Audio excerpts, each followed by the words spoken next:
आप ढीले पड़ गए। परमेश्वर कैसे आपके साथ रह सकता है?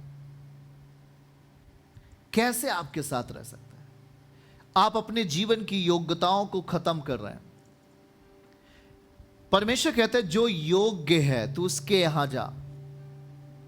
परमेश्वर कहता है यदि तू किसी के घर में जाए, किसी के गांव में जाए, किसी के एरिया में जाए, तो देख वहां कौन योग्य है, और जो योग्य होगा तू उसी के यहां जा और तू वहीं पे ठहर जा। इस बात को पढ़ेंगे जल्दी से, हमारे साथ आप पढ़ेंगे मत्ती रचित सुसमाचार 10वां अध्याय और 11 पद। जिस किसी नगर या गांव में जाओ तो पता लगाओ कि वहां कौन योग्य है, और जब तक वहां से ना निकलो उसी के यहां रहो। हालेलुया, उसी के यहां रहो। अगर लाइन को फिर से पढ़ो, जिस किसी नगर में जाओ तो पता लगाओ कि कौन योग्य है। मतलब कि यह परमेश्वर आपको क्या बनाना चाहता है? योग्य। दूसरा, परमेश्वर की योग्यता का मतलब और क्या हुआ? अगर वो कह रहा है कि तू जहां भी जाए, जिस नगर में जाए, जिस गांव में जाए, तो पता लगा कि वहां कौन योग्य है, इसका मतलब किसके पास प्रभु है, किसके घर में परमेश्वर की उपस्थिति है, कौन विश्वास योग्यता के साथ प्रभु को अपने अंदर लेके चल रहा है, कौन परमेश्वर की इच्छाओं को अपने जीवन में लेके चल रहा है, कौन परमेश्वर की महिमा को अपने अंदर लेकर चल रहा है, कौन खुदावन के आज्ञाओं को अपने अंदर लेके चल रहा है, और वही व्यक्ति योग्य है। वही व्यक्ति परमेश्वर के नजरों में योग्य है। इसलिए प्रभु कहता है कि तेरे विश्वास के अनुसार, जैसे तू विश्वास करेगा वैसे तेरे लिए होगा। एक इंपॉर्टेंट पॉइंट को पढ़ते हैं जल्दी से, हमारे साथ हम यहां पर फिर आएंगे, पर इस मत्ती पढ़ेंगे 9 अध्याय और 29 पद को। मत्ती 9 के 29 को देखो, यहां पर आप इसको समझिए, नोट करिए। तब यीशु ने आंखें छूकर कहा, उस अंधे की आंखें छूकर कहा, तुम्हारे विश्वास के अनुसार तुम्हारे लिए हो। देखो, तुम्हारे विश्वास के अनुसार तुम्हारे लिए हो, मतलब यीशु क्या देख रहा है? यीशु अपने आप को उसके अंदर देखना चाहता है। उस अंधे व्यक्ति के अंदर प्रभु अपने आप को देखना चाहता है। और एक और पद को देखो जल्दी से हमारे साथ, एक और पद को देखो, एक और पद को देखो। हालेलुया। इस बात को पढ़ो।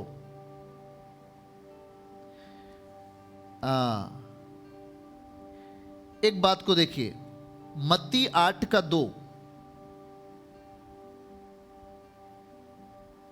देखो क्या कहता है इस बात के लिए। मत्ती 8 के 2। देखो, एक कोढ़ी ने पास आकर उसे प्रणाम किया और कहा, हे प्रभु, यदि तू चाहे तो मुझे शुद्ध कर सकता है, मैं तैयार हूं, मैं तैयार हूं, आप हमें सही कर सकते हैं। मतलब ये कोढ़ वाला व्यक्ति तैयार है परमेश्वर के राज्य के लिए, परमेश्वर की इच्छाओं में चलने के लिए, परमेश्वर की बातों को मानने के लिए, यीशु को धन्यवाद करने के लिए, यीशु को संपूर्ण मन से महिमा देने के लिए तैयार है। तो प्रभु वहां देर नहीं करते हैं। तो प्रभु ने कहा, मैं तो चाहता हूं। 3 पद को देखो, इंपॉर्टेंट है। यीशु ने हाथ बढ़ाकर छुआ और कहा, मैं चाहता हूं कि तू शुद्ध हो जा। मैं चाहता हूं, मतलब परमेश्वर की इच्छा आपके जीवन के लिए कब होगी? जब आप अपनी ओर से तैयार रहोगे। जैसे कि यहां पर यह बात कही गई, जैसे कि यह अंधा आदमी क्या बोलता है, इस बात को देखिए। अंधा आदमी कहता है, अंधे आदमी से प्रभु ने कहा, तुम्हारे विश्वास के अनुसार तुम्हारे लिए हो। 29 पद में, तुम्हारे विश्वास के अनुसार तुम्हारे लिए हो। इसका मतलब है कि प्रभु तो सामने खड़े हैं उस अंधे आदमी के सामने, पर अंधे आदमी के अंदर परमेश्वर यीशु का विश्वास, मतलब यीशु के प्रति विश्वास है। यीशु को वो ले लिया है विश्वास के द्वारा। योग्य कौन है? योग्य इंसान अपने आप से योग्य कभी नहीं बन सकता, वो एक पापी आदमी है। पर उसके अंदर योग्यता कैसे आ गई? जब डिवाइन हेल्प आपके लिए खड़ा हो गया, मतलब परमेश्वर की दैवी सामर्थ्य आपके अंदर आ गई, खुदावन का पावर आपके अंदर आ गया, परमेश्वर की इच्छाएं आपके भीतर आ गई, तो आप दैवी प्लान में आ गए, आप दैवी शक्ति के अधिकार में चलने लगे, दैवी शक्ति को लेकर आप चलने लगे। तो वो जो दैवी पावर है, वो जो परमेश्वर की शक्ति है, वो परमेश्वर से आई है आपके पास। इसलिए प्रभु कहता है कि तुम्हारे विश्वास के अनुसार, जैसे तुमने विश्वास किया वैसे तेरे लिए हो। मतलब आप छुटकारा पाने के लिए या परमेश्वर की योग्यता में बढ़ने के लिए हमें अपने भीतर परमेश्वर की तैयारी करना है, तैयार होना है यीशु के लिए। और वो तैयारी विश्वास से प्रकट होती है। वो तैयारी हमें यीशु के सामने लेके जाती है। यीशु पहाड़ से नीचे उतरे, पर यह कोढ़ी प्रभु के सामने खड़ा हो गया जाकर के। जब वो उतरते हैं तो वो खड़ा हो गया और कहता है कि यदि प्रभु आप चाहें तो मुझे शुद्ध कर सकते। इसका मतलब है कि वो कोढ़ वाला व्यक्ति तैयार है पूरे मन के साथ परमेश्वर को महिमा देने के लिए। हम जब परमेश्वर के साथ विश्वास करते हैं, तो आप जब तैयार होते हैं तो आप खुदा के सामने पहुंचाए जाते हैं।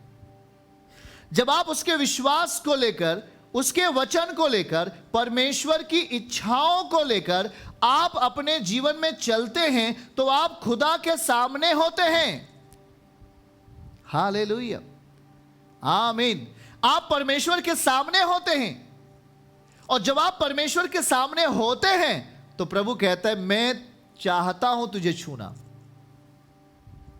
उस कोढ़ से व्यक्ति से कहा, मैं चाहता हूं कि तू शुद्ध हो जा। परमेश्वर की इच्छाएं, परमेश्वर अपना सर धरना चाहता है आपके लिए, पर उसके पहले आपके अंदर की कौन सी योग्यता है? आपके अंदर की जो योग्यता है, क्या वो संसार की योग्यता है? क्या आप बहुत संसार में, बहुत ही चोरी के मामले में बहुत चतुर हैं? क्या आप गुनाह के मामले में, पाप के मामले में एक्सपर्ट हैं? क्या यह चतुराई नहीं, यह बुद्धिमानी नहीं, यह योग्यता नहीं। परमेश्वर के द्वारा, परमेश्वर की इच्छाएं आपके जीवन में जब पूरी होती हैं, आपके द्वारा जब पूरी होती हैं, वो है योग्यता। जैसे कि किसी ने गाली आपको दिया और आपने गाली नहीं दिया, तो यह साबित होता है कि आप परमेश्वर की योग्यता में हो। जैसे कि कोई शत्रु आपको बुरा काम करने के लिए आपके ऊपर दबाव डालता है, पर आप कहते हैं नहीं, मैं भलाई ही करूंगा। आपके अंदर किसकी योग्यता आ रही है? परमेश्वर की योग्यता। आप जब परमेश्वर की योग्यता में होंगे तो उसी के पास परमेश्वर का और ठहराव होगा। हालेलुया, परमेश्वर का ठहराव। हमारे अंदर परमेश्वर का ठहराव और कैसे आए? हम और परमेश्वर की इच्छाओं में अपने आप को लेके जाएंगे। इसलिए वचन कहता है, मेरे प्रियो, कि तू विश्वास योग्य रह पहले थोड़े चीजों में। चलो इस बात को देखते हैं, जल्दी से हमारे साथ आइए। मत्ती 10 उसका 11 क्या कहना चाहता है परमेश्वर? मत्ती 10 उसके 11 में बाइबल कहना चाहता है, जिस नगर और जिस गांव में तू जावे तो पता लगा कि कौन योग्य है। कौन योग्य है, क्योंकि उसके अंदर योग्यता कहां से आ गई? उसने प्रभु पर विश्वास किया। उसके पास शायद धन नहीं था, उसके पास शायद घर नहीं था, उसके पास शायद प्रॉपर्टी नहीं था, पर वो आज योग्य है परमेश्वर की नजरों में। जब वो परमेश्वर के नजरों में योग्य है तो वो और योग्य बनने वाला है। आमीन बोलो। लिखा कौन योग्य है, और जब तक वहां से ना निकलो उसी के यहां रहो। मतलब परमेश्वर की उपस्थिति आपके यहां बनी रहे, खुदावन की उपस्थिति आपके यहां बनी रहे। परमेश्वर जब आपके घरों में जाता है, देखिए योग्यता, जिस तरीके से एलिय्याह जब एक विधवा स्त्री के पास जाता है, सारपत नगर की विधवा स्त्री के पास, तो बाइबल वहां समझा रही थी और वहां पर वचन लिखा हुआ है कि उस एलिय्याह ने उससे कहा कि मुझे कुछ खाने को दे, पर उस विधवा स्त्री ने कहा कि स्वामी मेरे पास खाने के लिए केवल एक रोटी का पुलका हम बना सकते हैं, थोड़ा से मैदा है और थोड़ा से हांडी में तेल है, और इसके सिवा मेरे पास कुछ भी नहीं है। आप जरा समझिए कि वो चीजें परमेश्वर के राज्य के लिए दी जाती हैं।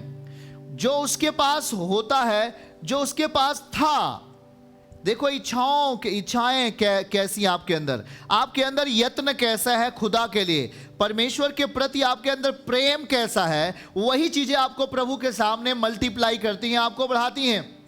तो जो चीजें उसके पास था वो उस विधवा स्त्री ने उठाया और उस परमेश्वर के दास के सामने रख दिया। मतलब यहां पे देखो, योग्य है उसी के पास ठहरने वाली है और योग्यता, उसी के पास रुकने वाली है और आशीष। इसलिए कहते हैं कि जो तेरे पास है उसे संभाल के रख, कहीं शैतान उसे छीन न ले। गलत नीतियां, गलत विचार, गलत बातें, गलत कार्य, गलत मनन अपने जीवन में कहीं ये हमारे अंदर की योग्यता को कहीं छीन न ले। उदाहरण के लिए, जब एक व्यक्ति तैयारी करता है, वो आईएएस बनना चाहते हैं, आईपीएस, पीसीएस, वो बड़ा अधिकारी बनना चाहते, वो उनके अंदर योग्यता वो आती जाती है जब उस चीज पर वो मनन करते रहते हैं। लगातार उनको उस विषय पे पढ़ना है, लगातार उससे जुड़े हुए विषयों का अध्ययन करना है, लगातार उसे पढ़ते रहना है। और जब वो उन चीजों को पढ़ते रहते और एक दिन वो योग्यता एक शक्तिशाली काम के लिए तैयार हो जाती है। वो योग्यता एक शक्तिशाली काम के लिए तैयार हो जाती है। मतलब कि जिस चीज की आपके जीवन में जरूरत थी, वो योग्यता एक शक्तिशाली योग्यता में बदल जाती है। तुरंत वो चीजें नहीं होती हैं, तुरंत वो योग्यताएं दुनिया के सामने प्रकट नहीं होती हैं, पर हम जब परमेश्वर की इच्छाओं को अपने जीवन में विश्वास के द्वारा लाते हैं। कैसे? विश्वास के द्वारा। और जब हम उन इच्छाओं को विश्वास के द्वारा अपनी जिंदगी में जैसे ही ला देते हैं, वो एक शक्तिशाली हथियार के रूप में वो हमारे जीवनों में प्रकट होने लगता है। और यहां लिखा है कि परमेश्वर का दास या खुदावन का बंदा जब जाएगा कहीं पर, तो यह परमेश्वर देखता है कौन योग्य है, कौन योग्य है। जरा याद करिए उस घटनाओं को, जब सदोम और अमोरा में कोई तो था जो परमेश्वर के जीवन से, परमेश्वर के राज्य से ताल्लुकात रखता था, संबंध रखता था, और उसका नाम लूत था। पर वहां और जो घराने थे, वहां और जो परिवार थे, वो परमेश्वर से अटैच नहीं थे, परमेश्वर से जुड़े नहीं थे, या उनके अंदर किसी भी तरीके का परमेश्वर का कोई भी योग्यता नहीं थी। पर जिसके अंदर परमेश्वर की योग्यता थी, परमेश्वर उसी के घर में गए। लूत के घर में ही दूत गए उसे बचाने के लिए, उसे छुड़ाने के लिए। आमीन कहें। लूत के घर में ही केवल गए, ना कि सदोम और अमोरा के अन्य लोगों के घरों में गए, क्योंकि कोई योग्य न था। किसी के पास परमेश्वर की योग्यता नहीं थी। पर परमेश्वर की योग्यता उसी के पास रहती है जो विश्वास के अनुसार परमेश्वर की इच्छाओं को लेकर चलता है। और वो योग्यता आपको मुश्किलात के रास्तों से बचाती है। वो योग्यता परमेश्वर, वो जो परमेश्वर की योग्यता आपके भीतर है, वो आपको अगर आपकी परिस्थितियां मर चुकी हैं, वो आपको जीवित कर सकती हैं। आप अगर कमजोर हैं तो आपको स्ट्रांग बना सकती हैं। आप अगर लाचारी में हैं, आप अगर गरीबी में हैं, तो वो आपको एक अच्छे रास्ते दे सकती हैं, वो आपको एक सफलताएं दे सकती हैं। परमेश्वर की योग्यता।